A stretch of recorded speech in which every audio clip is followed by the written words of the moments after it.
5월 29일 목요일, 오늘도 주님과 함께 걸어가고 주의 복음을 전하는 귀한 하루 되시기를 축복합니다. 우리 같이 먼저 기도하겠습니다. 주님을 믿는 이유로 받은 고난과 상처로 직분을 포기하거나 교회를 옮기거나 같이 상처 주지 않게 도와주옵소서. 감동 전도 세미나 강사로 오시는 대구 열방교회 박세윤 목사에게 성령의 강한 능력으로 잘 준비하여 큰 역사 일어나게 하옵소서. 두 가지 기도 제목으로 같이 기도하겠습니다.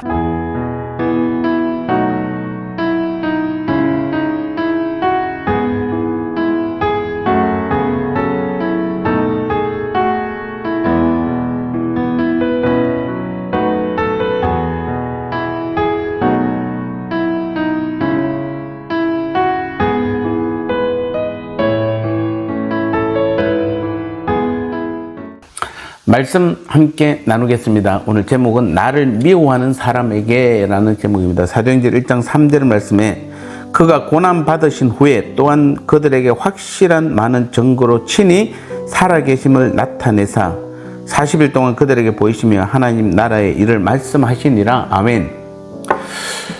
성도인 오늘 저와 여러분들, 그리스도인인 저와 여러분들은 자기에게 해를 끼치는 사람을 더 사랑할 수 있어야 합니다. 쉽지 않는 내용입니다. 오늘 본문에서 보니까 주님은 십자가 고난을 당하시고 부활하신 후부터 승천하실 때까지의 행적을 간략히 쓴 내용입니다. 주님은 무덤에서 부활하신 후 바로 승천하지 아니하시고 40일 동안 이 땅에 계시면서 제자들에게 나타내 보이심으로 그들로 하여금 주님의 부활에 대한 확신을 갖게 하시고 나아가서 하나님 나라, 특히 십자가 구속의 진리를 더 심도 있게 가르쳤습니다. 그런데 여기서 이 사도행전의 저자 누가는 주님이 이런 일들을 언제 했느냐면 고난 받으신 후 행하셨다 이렇게 강조하고 있습니다. 자, 여기서 고난 받았다는 말은 주님이 유대교 지도자들과 빌라도에 의해 십자가 고난을 당하는 사실을 가리킵니다. 또 가룟 유다에게 배신당하고 백성들에게 수욕을 당하셨던 일도 포함됩니다. 나아가서 제자들이 주님을 버리고 뿔뿔이 도망간 일도 포함되며 심지어는 베드로가 주님을 모른다고 3번이나 부인한 것도 포함됩니다. 주님은 이렇게 몸과 마음에 큰 상처를 당하셨던 것입니다. 우리가 만일 이러한 해를 받았다면 어떻게 행하겠습니까? 우리 같으면 나를 배신하고 나에게 극한 수모를 준 사람들을 어떻게 대하시겠습니까? 아마 다시는 상대하고 싶지 않을 것입니다. 또 그 상처받은 곳에서 빨리 떠나가고 싶을 것입니다. 아니, 복수하고 싶은 마음도 있을 것입니다. 그러나 주님은 그렇게 하시지 않았습니다.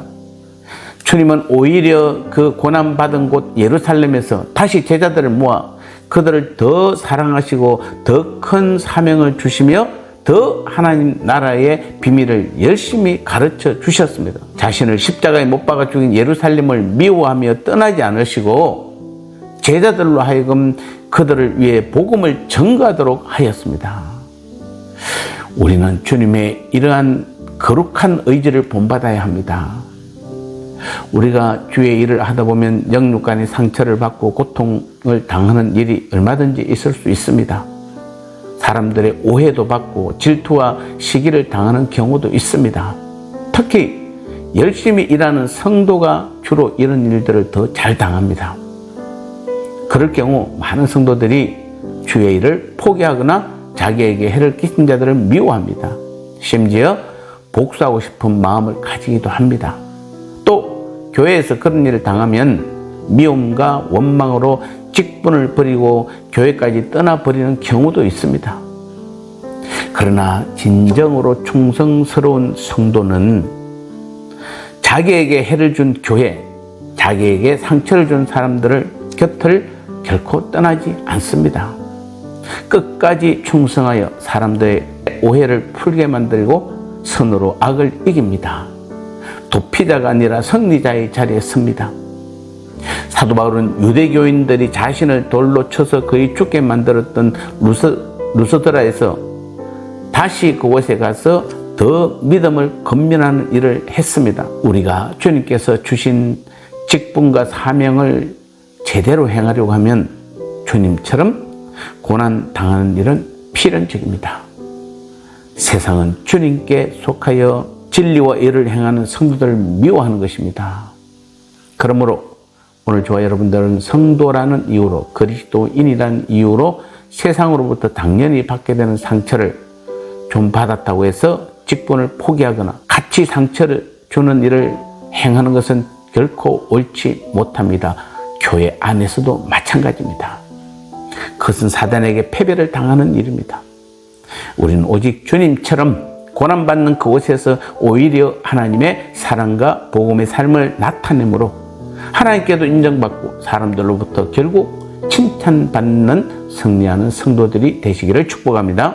나눔의 시간입니다. 주님은 오히려 고난받는 곳 예루살렘에서 제자들에게 어떻게 하라고 명령하셨나요?